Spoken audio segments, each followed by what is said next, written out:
the sitting acting head of the U.S. Supreme Court, travels to meet with Norm Eisen directly for an entire week, spends an entire week with Norm Eisen to work on so-called U.S. and European rule of law issues. And on the board of the World Justice Project are 4 recent Supreme Court justices.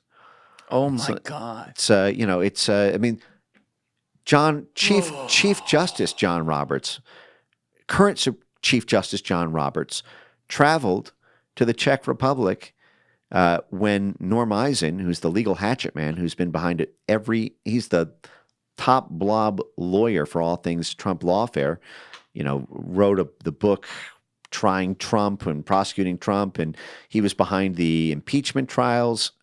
He was behind the criminal indictments. I think Norm Eisen, you said? Yeah, Norm Eisen. Yeah. I can. It's a whole other thing to get into. A lot of people don't know this about it. I actually wrote together with Darren Beattie. I wrote this piece. If you look up in Revolver, Norm Eisen, Legal Hatchet Man, I wrote about this. I was actually the first person to write about this.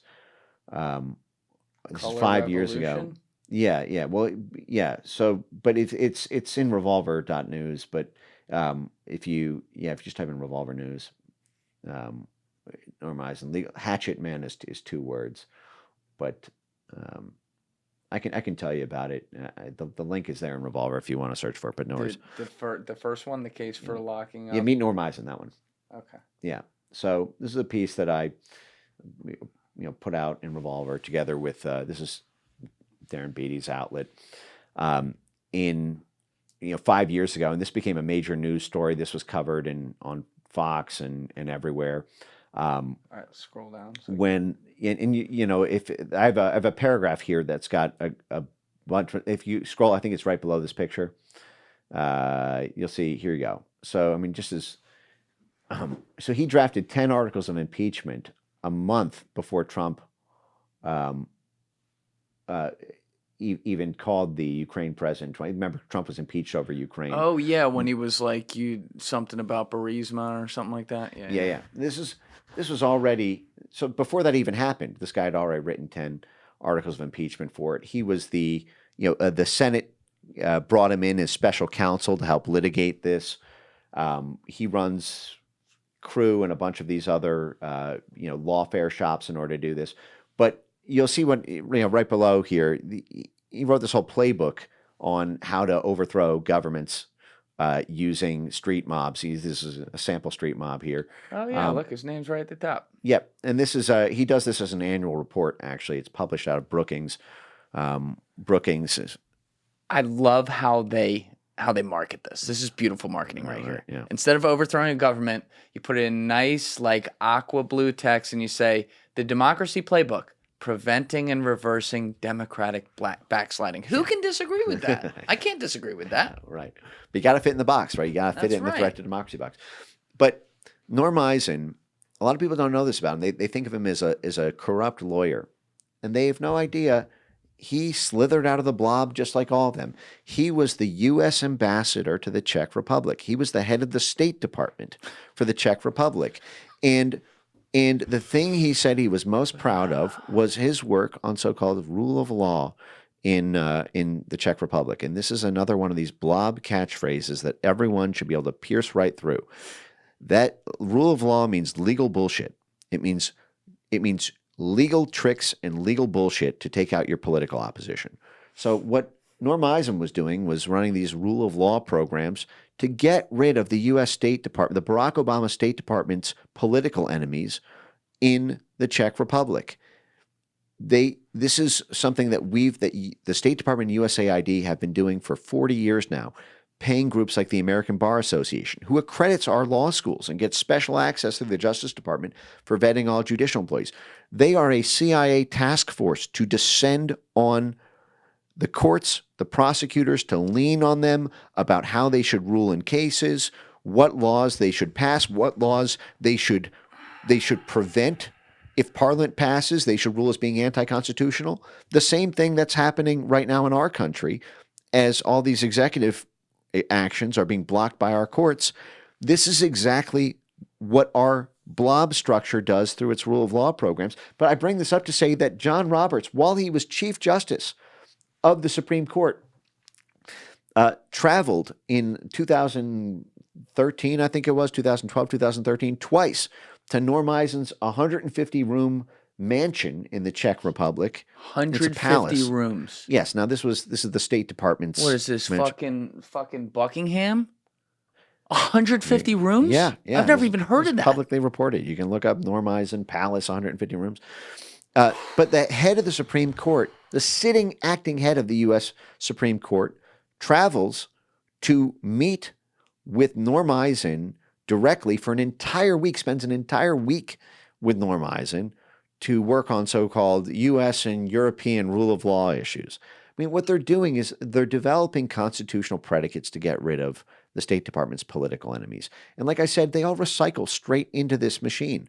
If you look up the World Justice Project's board of advisors, or I think it's their board of advisors. And who else is on the board of advisors with them? It's like the CEO of British Petroleum, and it's all the multinational corporations who want the laws tilted in those countries for their own interests. If you look at the board of advisors, you'll see all the Supreme Court folks.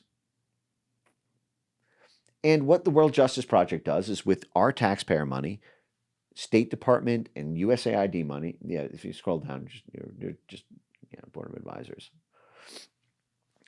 It's a who's who. Yeah. You're still on the directors, I think, or you can just Google search the board of advisors. Oh, that's board directors. Yeah. And so they go. For example, they went down to Brazil because the State Department wanted to take out Bolsonaro. Or you can just type in Supreme Court, Justice Supreme Court. You'll see it all there. I have all the links and stuff on my X account too, if it's easier to search that way. If you type in World Justice Project. Yeah, if we can find it, we will. If not, everyone will go to your Twitter. That link is in the description below. Follow them there. Mm-hmm. And they leaned on the courts and the prosecutors to go after Bolsonaro in Brazil. They leaned on them in Romania. They are justice is not blind. Justice lifts its blindfold to see what the blob wants.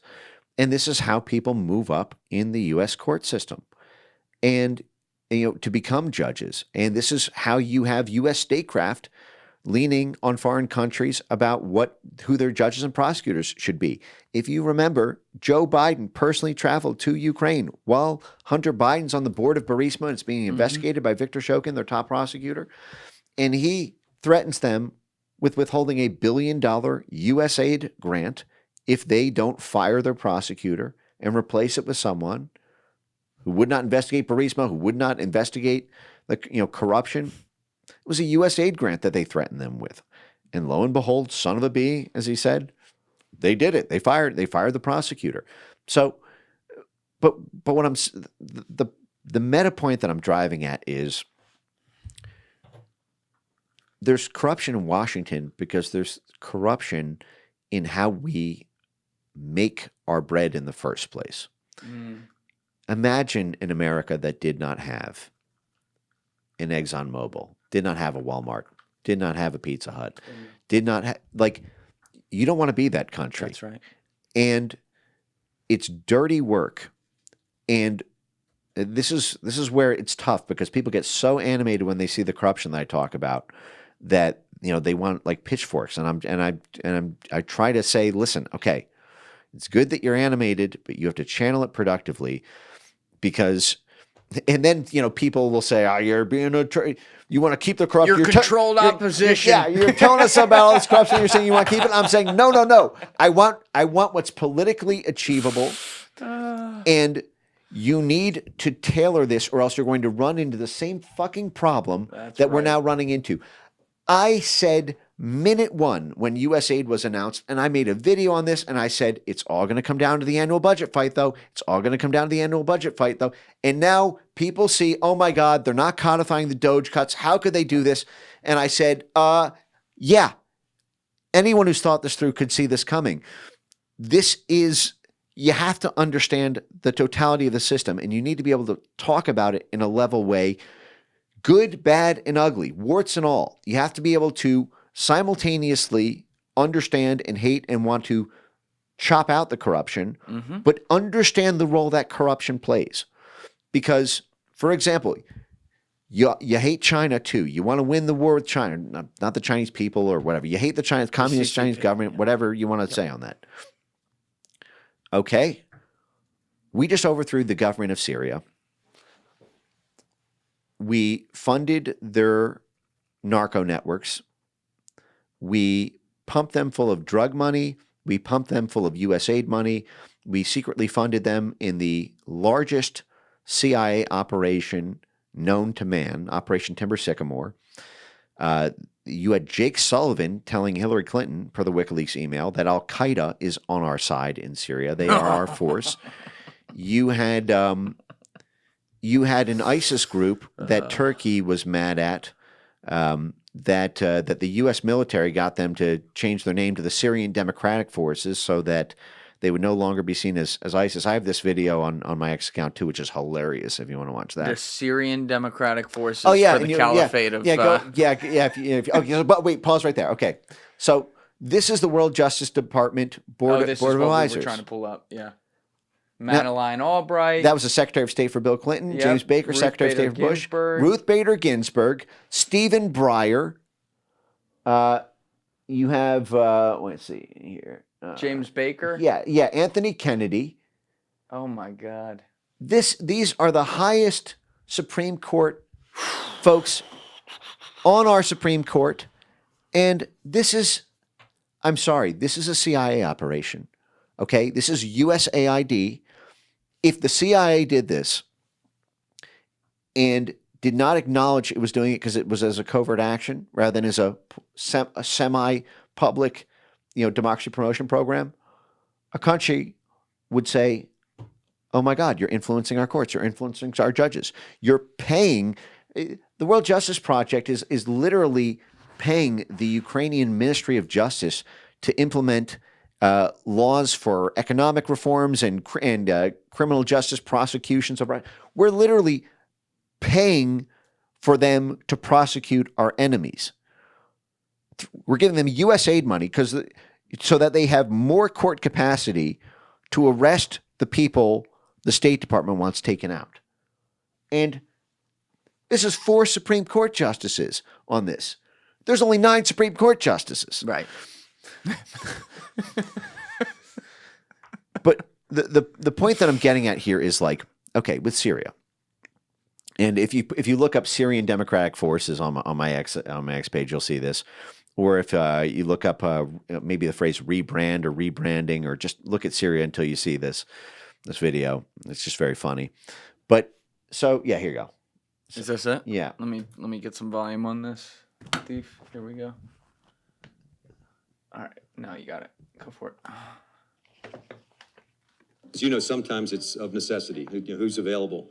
The one that I think is most discussed and most misunderstood is the evolution with our counterpart in Syria, the so-called Syrian Democratic Forces.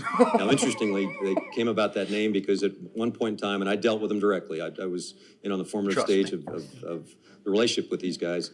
They formally called themselves the YPG, who the Turks would say equated to the PKK. You're dealing with a terrorist enemy of mine. How can you do that, ally? So we literally played back to them that you got to change your brand. What do you want to call yourself besides the YPG? And with about a day's notice, they declared that they were the Syrian Democratic Forces. I thought it was a stroke of brilliance to put democracy in there somewhere. As sometimes it's of necessity. Who's available? The one in a day. Oh my God! In a day.